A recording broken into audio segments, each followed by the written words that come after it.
We're live? Yep. How do I click on the link on my end to see?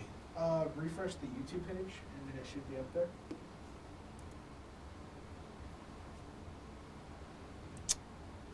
May take a second.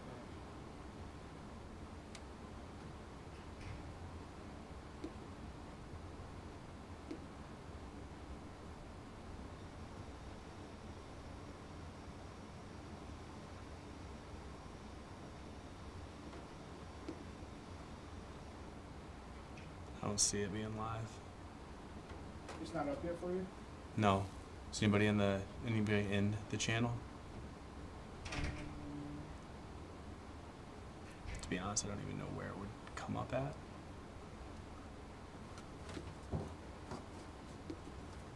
Here, give me that iPad. Hello.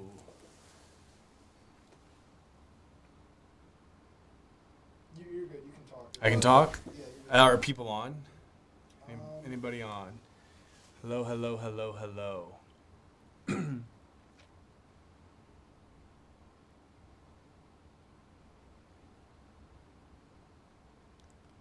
I don't know if anybody's even on.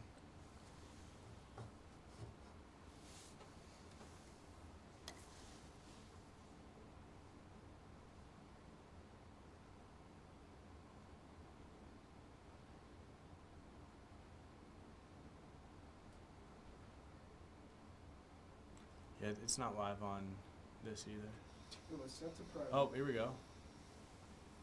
It's live. There's nobody in. Oh, here we go.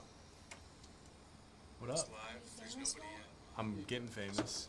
Whoa, and Jaden's helping you? I'm getting famous. That looks really good. I'm getting famous.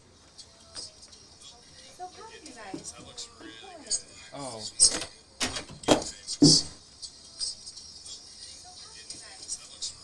Yeah, I'm gonna take that off. All right, what is up, everybody? Gotta turn this down. No, like, yeah, muted. Yeah. There you go.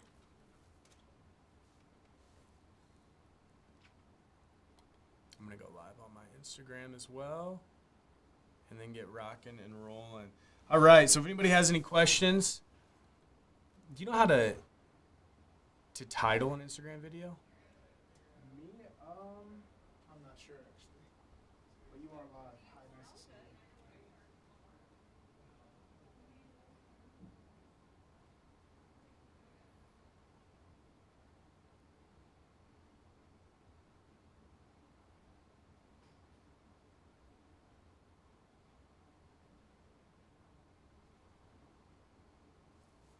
Hello, guys. Anybody on? I'm your first viewer because I'm cool, Josh. Yes, you are. So I'm gonna go into detail here in a second about a little bit about wholesaling, about buying rentals, all that good stuff. And so stay on. I'm gonna let people get on. People hop on this. Keep hopping on. Like it, share it. Tell everybody about it. That gets more views out. And let's be honest, the reason I'm doing this is so more people can see it. So like it, share it, all that good stuff. So I'm going to do a quick teaching segment. Ask any questions you have during that. I'll be looking at my phone. We're live on YouTube as well. So ask any questions you have. I'm going to go through how I use the formula that I use to buy every single deal that I buy. So make sure to watch this. Ask any questions. What's up, Caleb? How you doing? So I'm going to come over here, and Jaden, everybody say hi, Jaden. This is our studio room. Jaden's going to bring the camera over to do that. It is backwards for you guys on Instagram. I'm sorry for that. That's my fault. I'm going to talk about this tried and true method called paid. Paid. So first of all, like, share, YouTube, Instagram, TikTok, like, share, go follow me on CamFasterFreedom. It's gonna change your life, absolutely change your life. Want me to rotate this a little bit for the Instagram audience? So talking about paid. So paid right here. It's how you get paid, which is absolutely amazing. Everybody wants to get paid. So paid. Here's what it stands for. So this is a better version. Somebody reached out to me. They talked about how I did that SAAD the other day. SAD, which stood for source the deal, analyze the deal, acquire the deal, dispo the deal. This is a way better way of saying it. This is why Jaden gets paid the big bucks. So the P in paid, it stands for procure the deal. Procure the deals. There are two ways that you can do that. There are two ways that you can procure the deal. The first way is through paid marketing. Paid marketing. So we spend about $35,000 to $50,000 a month in paid marketing. And here's how we do it. We do direct mail. Direct mail is generally our best source for finding these deals. We send it to probate lists. We send it to high equity lists. But we pick zip codes that we love in the St. Louis area. We send direct mail to those houses. Second step is cold calling. So anybody that does cold calling, you know that sometimes it works, sometimes it doesn't. Right now, it is not working that well for us, but it has worked well in the past. So pay somebody to do cold calling. You can buy lists from PropStream, ListSource, Audantix, buy lists of people, pay a VA to skip trace them, and then cold call them. Say, hey, I'm looking to buy a house in your area. Would you like an offer? People will say yes. The next way, and this is soon to be illegal, but right now you can still do it. If you ever get texts on your phone from people saying, hey, I want to buy your house, that's probably us or somebody that does what I do. But text blast, you can text blast people as well. Then SEO, which is just the search engine optimization. We use that. A lot of our leads with SEO, they come through direct mail, they come through cold calling, they come through text blast because we always give them our website and then they'll follow up on there. But we ask in there, how did you find us? And so SEO, and then TV and radio. We recently started running TV and radio ads. We don't get a ton of buys off of this specifically, but it's just a great way to increase marketing, to create brand awareness. So you can get into that. Those are paid marketing. These are for people that have probably been doing it for a long time, that have built up some reserves to be able to pay for this. How I started, how everybody should start in procuring the deals is through free marketing. This is my favorite way to find deals. Free marketing. You know why I love it? Because it's free. Absolutely free. Anybody can do it. So free marketing. I got to find my pen. I want my pen. Where's my pen at? Oh, there it is. I found my pen. I think this is my pen. Is this my pen? Yes. Free marketing. I love the free part of this. So in free marketing, anybody can do this. Whatever market you are in, you can find a deal today for absolutely free. How you're going to do that is you're going to network with wholesalers. Wholesalers are what I do. I also flip. I also have rentals. But wholesaling is the main way that I make my income. But even wholesalers can buy from other wholesalers. So network with wholesalers. How you're going to do that is you can find them at any networking event. In St. Louis specifically, there's probably 4 to 5 networking events a week that you can go to, and you're going to find people trying to wholesale properties.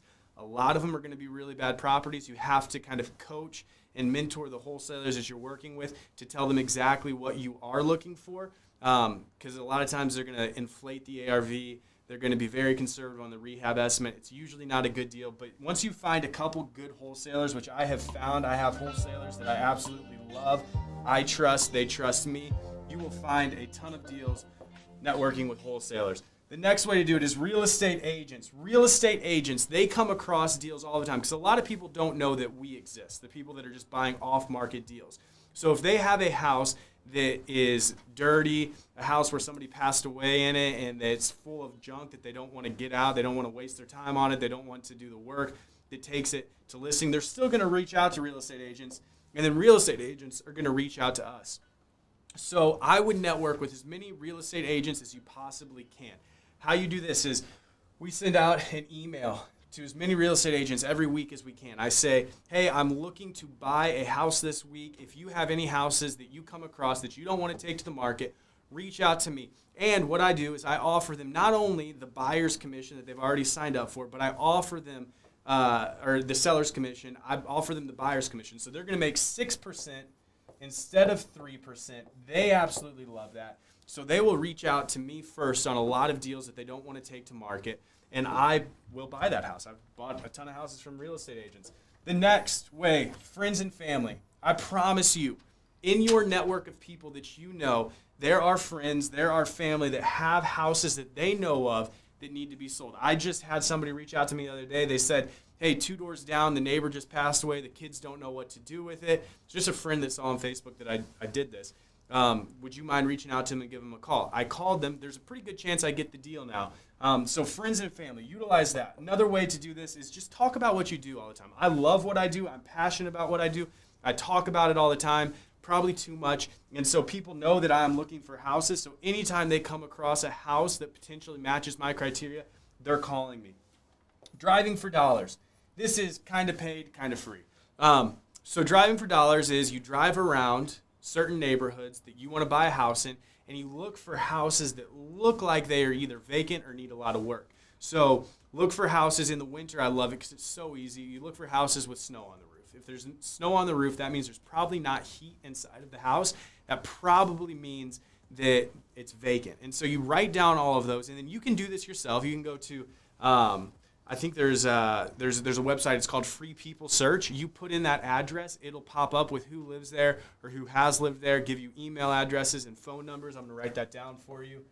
Free People Search.com, and then you can actually reach out to that person yourself and find deals for free just by driving for dollars, finding houses that look like something you would want to buy. Then going to freepeoplesearch.com and reaching out to those people. If you want to do it a paid way, you can drive for dollars yourself. There's an app called DealMachine where you can input the addresses and they'll actually send mail for you. Or you can pay somebody once you get this list of properties to skip trace it and reach out to the people for you. But if you don't have the money to do that, you can drive for dollars for free today and start buying houses. And then last but not least, but this kind of includes all of this, is network. Go to as many events as you can, find as many people as you can, tell them what you want to do, tell them what you're trying to do, tell them what you're doing.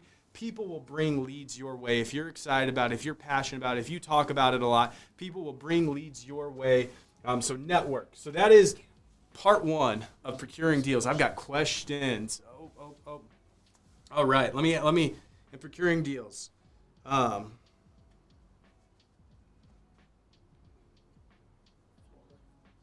What would you say is one of the best states for real estate? Florida is a great place for real estate right now. Florida is absolutely amazing.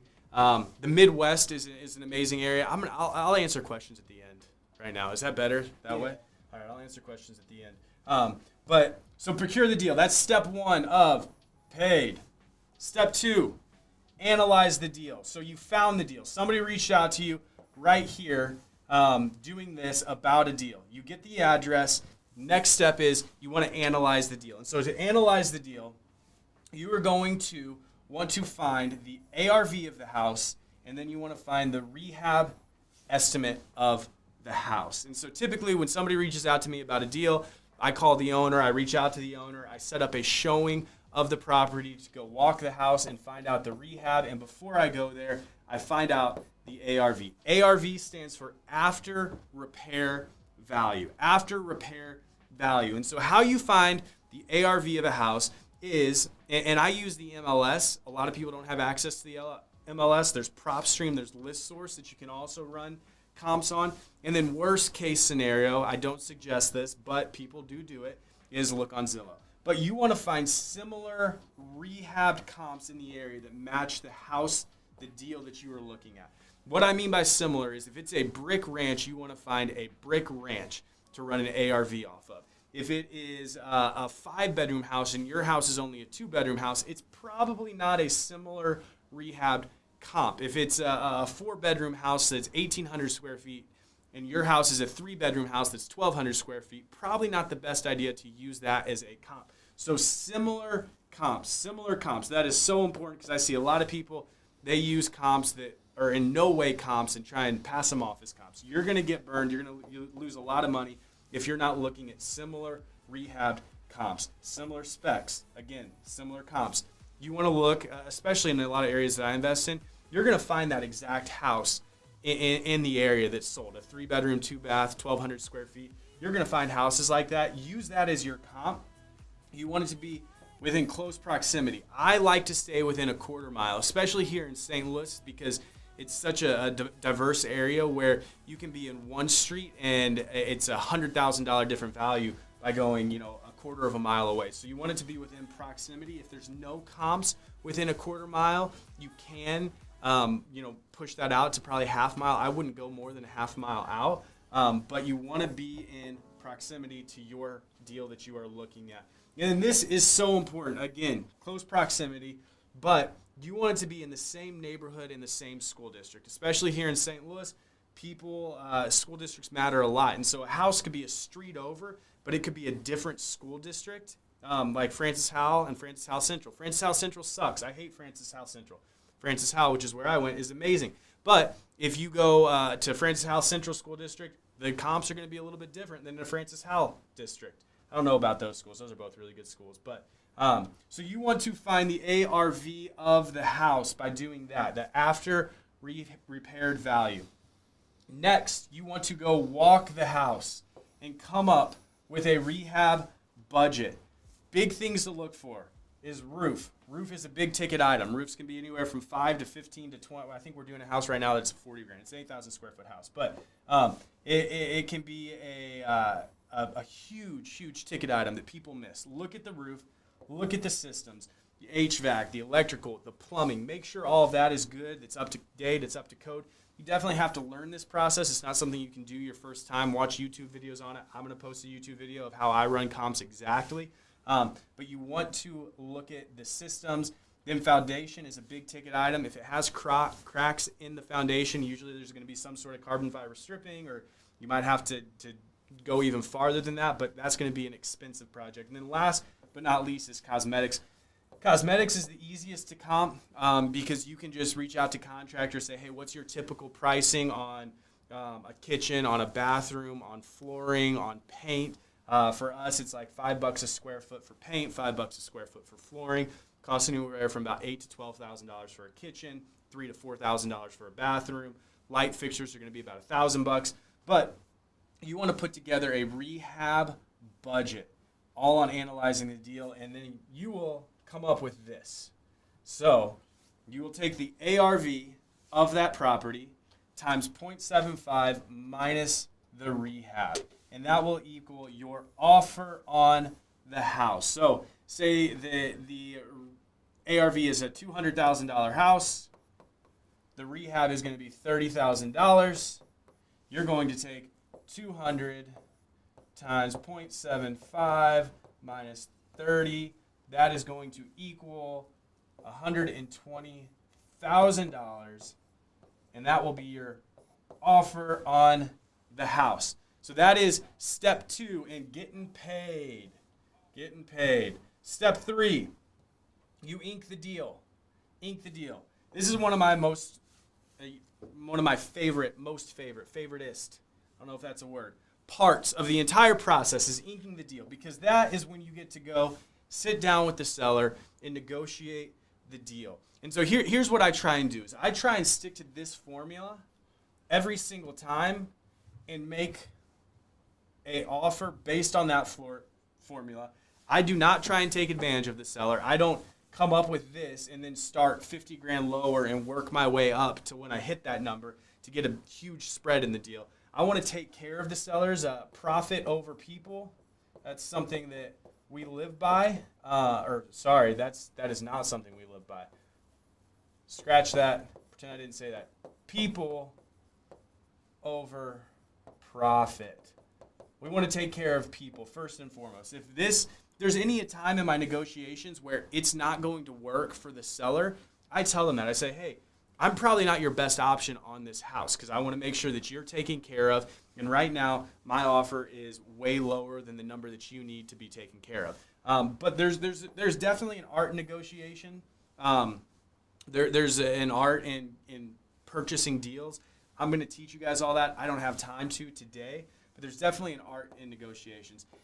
And then the next part of inking the deal is the contract. What contract are you going to use? Are you going to use a special sales contract? Are you going to use like a wholesaling option contract?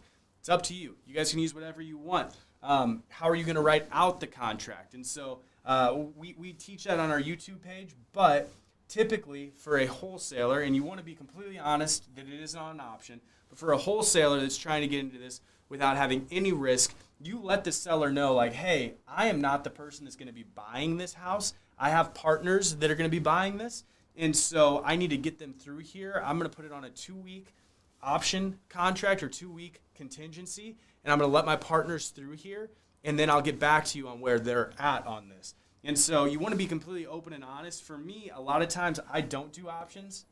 I just make a non-contingent offer on the house, and the reason for that is because I know if I'm not able to find a buyer, I'm still going to close on that house, and I'm either going to flip it, I'm going to wholesale it, or I'm going to keep it as a rental. So 99% of my deals, I have no contingencies. I don't know if I'm spelling that right, but I have no contingencies. For somebody that's wanting to get into this for no risk whatsoever, you're going to want to offer probably a 14-day shopping contingency. And be honest. People, if you're giving them the number that they want, be honest about this. People don't care. If you say, hey, I'm going to bring partners in, people don't really care. They just want their number. So tell them, be honest. I'm going to do a 14-day shopping contingency. I'm going to get some partners in here that are going to partner with me on this deal. Let me know what you think. And so 14-day shopping contingency. Last, best part of this entire process, dispo the deal. Look at that D. Dispo the deal. So you have, start at the top. You have found the deal, procured the deal. You have analyzed the deal. You have made the offer to the seller, and they have accepted the deal. The last option, the most fun option, is dispoing the deal. Now you get to decide what you want to do with it. Our 4 exit strategies on every house that I buy, which I bought, I think I'm up to like 170 houses, is to wholesale, which is definitely the one that I use the most, is rental, which is my favorite because it builds up long-term wealth. Just every house that I buy doesn't match the criteria that I want for rentals. Wholesale or a flip. So these are the options that you have whenever you ink the deal. You have these options. And so I'm going to go back to inking the deal. One of the things every time I buy a house is I want a property to have multiple exit strategies. These are my exit strategies. Some houses, they're going to be too expensive for a rental, and so that would be crossed off the list. Some houses are going to be too messy for a wholesale, so that's crossed off the list. Some houses are not in a good area where you want to flip, so that's going to be crossed off the list. There might be some houses that you walk that the only exit strategy is to wholesale. There might be houses that you walk where the only exit strategy is to flip it, or the only exit strategy is to wholesale it. And when that's the case, I will not buy the deal. It's a no-go for me. I say no on that deal. I want every house that I buy to have multiple exit strategies. I want to be able to wholesale it if I want to, rent it if I want to, wholesale it if I want to, or flip it if I want to. Obviously, it does not work out that way every single time, but if it doesn't at least match 2 exit strategies, I will not buy it. If it only matches 1 exit strategy, I'll pass on the deal. Even if I think that I can wholesale for a great profit, if it doesn't have other exit strategies, I will back out of the deal, or I won't even ink the deal. I won't even offer on the deal. But you'll want to wholesale. So wholesaling it, you need a buyer's list. You have to have a buyer's list. One of the reasons that I'm able to wholesale so many houses is because I have a buyer's list. I know where everybody in St. Louis is buying, what they're buying for, the properties that they like. You have to have a good buyer's list. There's even reverse wholesaling where you start with your buyer's list, you find out what they want, and then you go find deals matching that criteria. But you have to have a buyer's list if you're going to wholesale. Rental properties. I love rentals. Rentals build up long-term wealth. It's absolutely amazing. So you can decide, hey, I'm going to keep this deal for myself. We do the Burr method on every single house, which is buying houses which without any money out of your own pocket. We use a private money lender to fund the deal, to fund the rehab of the deal. We fix up that house. Then we get it appraised at a bank, and the bank gives us 80% of the value of that house. We pay ourselves back all of the money. We pay our private money lender back, and we own a rental house with no money out of pocket. The third exit strategy would be to wholesale. Wholesale is essentially a mixture between wholesale and retail. What that means is you don't really touch the house. You just close on it, and you relist it on the MLS. Wholesaling is another great exit strategy. And then last but not least is flip. Flipping is the way you're going to make. What does flip a house mean? Flip a house. Flip a house means fixing up the house, completely getting it ready for retail value, and then selling it. And so flipping is where you're going to generally make your most money. We are about to make $180,000 on a flip. It is our best flip, so I'm not going to act like everyone's like that. Generally, we make between $35,000 to $55,000 on a flip. But flipping is where you're going to make the most money, but it's also the most time intensive. Flips usually take anywhere from 3 to 5 months to get done. And so it is a great exit strategy. Just know that this is the most time intensive. Wholesaling, we only make about $15K per deal, but I can wholesale a house in 2 weeks and probably spend 4 hours total on the transaction. Whereas flipping can make a lot more money, but it takes a lot more time, a lot more effort.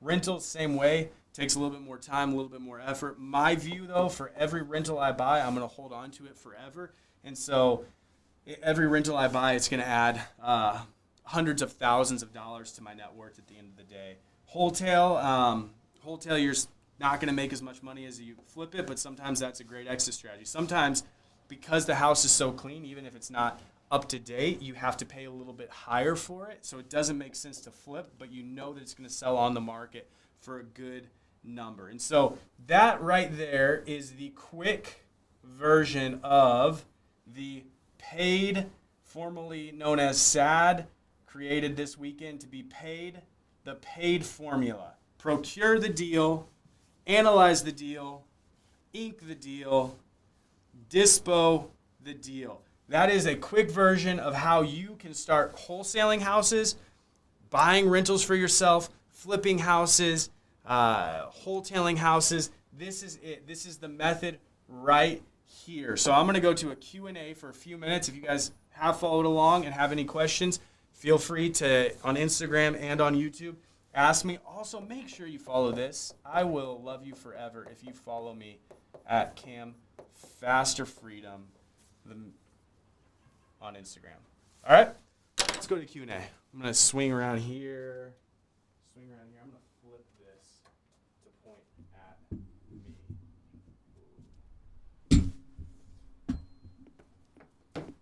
All right, Q&A time. Q&A. If anybody stuck around, not many people stuck around on my on my Instagram. Let us see. Instagram, your phone that froze 'cause your Oh, battery. my phone froze up. Oh, that's why. All right, I'm gonna do YouTube. All right. Is there a real difference? Egyptian Squolger asks, is there a real difference between a 14-day contingency or a month-long contingency once you put that property under contract? The answer is no. There's not. For you, there's no difference. It just gives you longer to shop the property.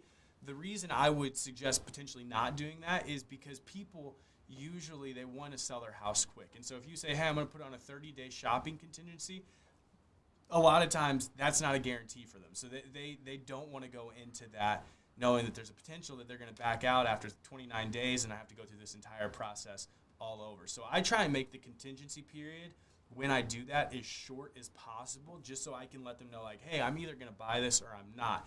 And typically, when you have cultivated your buyer's list enough, you know the answer to that. You know, like, I've got a perfect buyer in mind for this house. If they pass on it, nobody's going to buy it. So you can do a 7-day contingency or even a 3 or 4 day contingency. But if you don't have a great buyer's list and you want time to shop it, then do a 30-day contingency. Let's see, another question. Josh asked, is there a way to only put down 3 to 5% on a property? And the answer to that is yes, you can buy properties with no money out of your own pocket. And the way that you do that is, one, by finding the deal. You want to find the deal at the right price point. Kind of what the formula that I just talked about was, you want to find that deal at the right price point. You want to find a hard money lender or a private money lender that's going to be able to cover the entire purchase price of that property plus the rehab.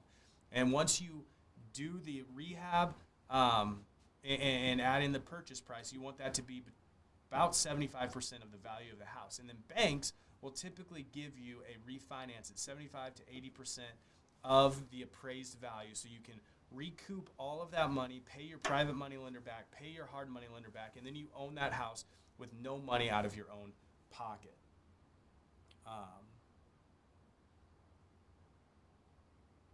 Yeah. What real astute investor said. If you find a great deal, it won't be hard to find private money for it or hard money for it. So one of the things that I've seen is a lot of people get mad at hard money lenders because they're not willing to cover the entire purchase price plus the rehab costs. And the reason that they do that is because typically it might be a deal, but it's not a great deal, and they want to protect themselves. But if you find an amazing deal and they know that, hey, if you default on this loan and I have to take this house back from you, there's still a huge spread there for me. So, or if you do your rehab process and refinance out of it or sell it, they're going to make money that way. They're okay with lending on it. It just has to be a good deal. So sometimes hard money lenders, even though sometimes they're tougher to work with, they are a blessing in disguise because they give you a second, third set of eyes on the property. And so I use hard money lender probably like 1 out of every 5 deals when I'm running out of capital. But they work great. I love them. I absolutely love them. So any other questions? Let's see. On YouTube, we got a couple. Throw in a question if you have one. If not, I am going to call it a day. Make sure you go follow me on Instagram. Let's see. Perfect. Thank you, Josh. That means a lot. Thank you. So, hey, guys, it's been fun. We go live every Wednesday at 2 p.m., so make sure you tune in. It's going to be me or Sam or sometimes both of us talking about real estate, talking about life, so make sure you join in. But it has been a blast. I will see you guys soon.